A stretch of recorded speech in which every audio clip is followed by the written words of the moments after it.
Fala galera da vida, hoje bem-vindo novamente ao curso Spring Boot Essentials. E como sempre, o nome de quem é membro do canal está na listinha de agradecimento para o Papai do Céu.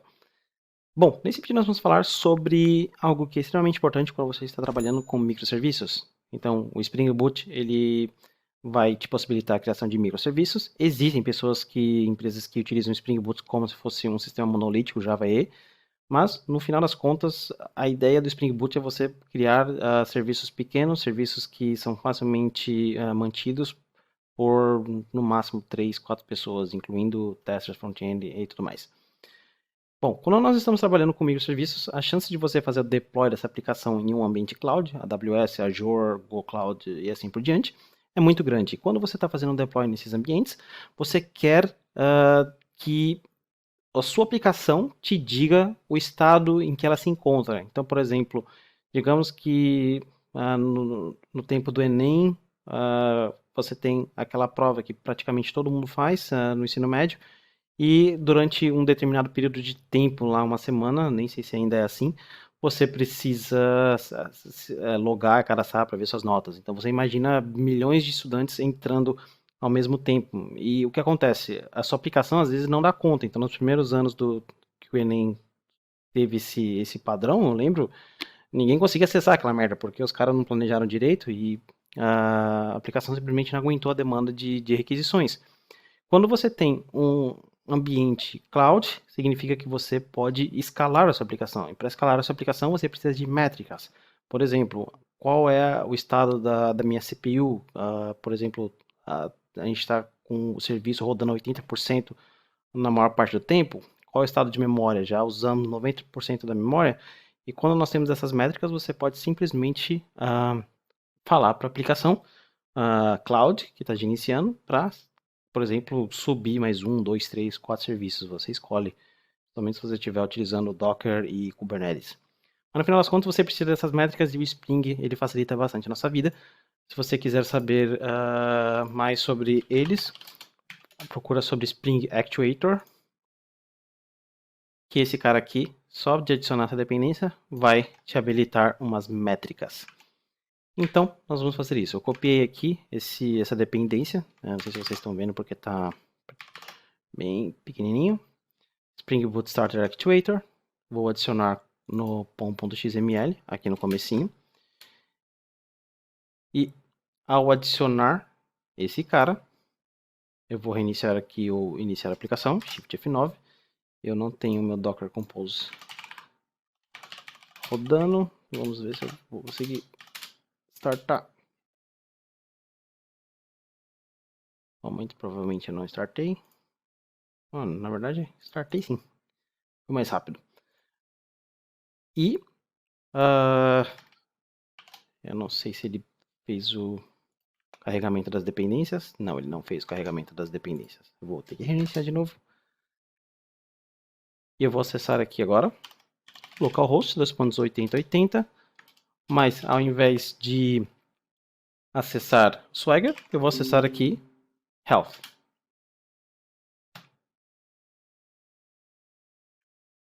Ele vai pedir a autenticação. Lembre-se, nós falamos que todas as URLs precisam estar autenticadas. Então, William Academy, ou poderia ser Dev2 Academy. E nós temos aqui 404. Por quê? Porque nós precisamos, primeiramente, habilitar. Então, vamos voltar aqui na documentação. E você vai ver que se você descer um pouquinho, nós temos esses endpoints. Na verdade, eu errei na URL aqui. Precisa ter actuator. Então, todos os endpoints eles vão estar abaixo, antes, quer dizer, depois, né, do actuator. Então, como você pode ver, acessar actuator health, nós temos status up, ou seja lá quem chamar essa aplicação, para saber se o serviço está rodando ou não, você vai ter esse health para falar, esse cara está iniciado. Deixa eu ver qual outro interessante, por exemplo, existe um que é chamado info. Nós não temos nada, porque esse info nós precisamos colocar a informação. Por exemplo, nós podemos vir aqui no Resources Application YAML. E se você voltar aqui no Spring Boot na documentação, continuar descendo, você vai ver aqui que você tem vários endpoints que você pode habilitar. Então você pode habilitar especificamente um endpoint, ou você pode habilitar todos os endpoints. Então o que eu vou fazer é o seguinte, eu vou copiar aqui só essa primeira parte, management.endpoints. Vou colocar aqui embaixo de login, tanto faz o local. E vou falar o seguinte, eu quero, para a parte de web,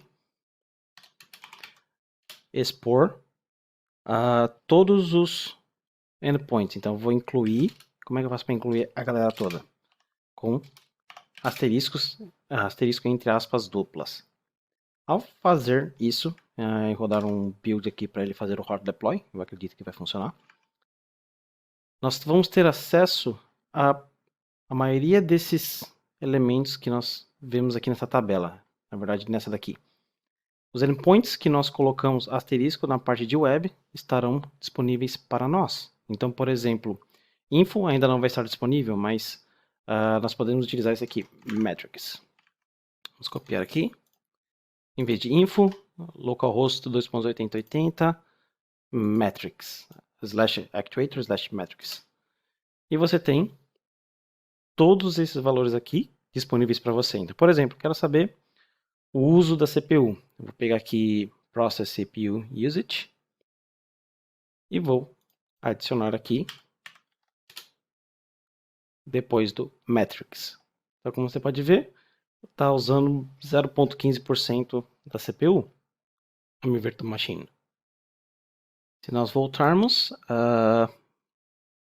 nós devemos ter algum de memória aqui, por exemplo, JVM Memory Used. No finalzinho, barra, jvm.memory.used. E você tem aqui o valor, está usando 160 megas, eu acredito que seja esse o valor.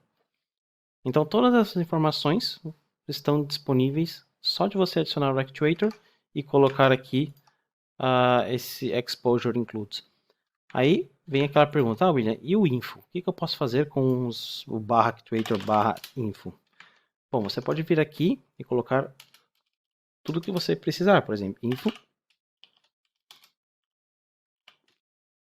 Aí você pode colocar aqui app,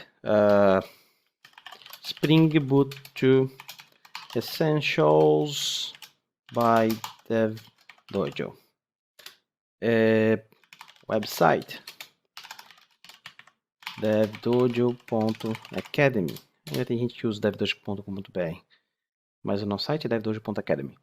E, por exemplo, GitHub. Esse curso vai estar, ainda não tem, mas eu acredito que vai ser em github.com/devdojobr/spring boot to essentials. Então, provavelmente vai ser isso. Ao dar um build no projeto, e dar um refresh no info, você vai ter toda a informação que você colocou lá. Bom, então esse é o Actuator. Aí você me pergunta, William, mas e se eu quiser liberar acesso? Porque agora nós precisamos estar logados. Então, se você for em private, você não consegue. Então, o que nós podemos fazer aqui? Nós podemos vir aqui no Security Config, dar um Ctrl D no Int Matchers e falar que qualquer coisa que estiver dentro do Actuator, ou seja, qualquer outra métrica, dá um Permit All. Geralmente não é assim em produção, tá, gente? Mas é só para mostrar para vocês que você pode habilitar. Então, dando um Ctrl F9 aqui, eu não tenho certeza se esse cara vai recarregar o filtro de segurança do Spring, mas nós vamos testar. Então, copia novamente, Ctrl Shift Fn no Edge, para abrir um private. E agora nós temos acesso aos endpoints. Então, a gente pode procurar aqui, por exemplo, metrics novamente, e você tem toda a informação. E se você quiser expor apenas alguns endpoints? Bom, a gente pode fazer isso através do exposure. Então você pode excluir alguns, mas ao invés de, por exemplo, incluir todos, você pode falar, eu quero só incluir o info, o health e, por exemplo, metrics. Então, você sabe que você tem um aqui que a gente vai utilizar, por exemplo, o env, que fala sobre o ambiente, né, o environment da sua aplicação. E como nós colocamos agora somente esses três, ao dar o build novamente, todos os outros estarão bloqueados. Então, se eu dar um refresh no env, nós vamos ter 404. E se nós procurarmos aqui o metrics, nós temos os valores. E se nós, por exemplo, adicionarmos aqui, dentro do metrics, você vai ver que nós também temos valor, porque esse valor está dentro do path metrics. Então, esse é o Spring Boot Actuator. Provavelmente, se você for fazer algum deploy em produção, você vai ver utilizando esse cara de alguma forma. Então, era isso que eu tinha para falar para vocês nessa aula. Vejo vocês no próximo vídeo. Até mais!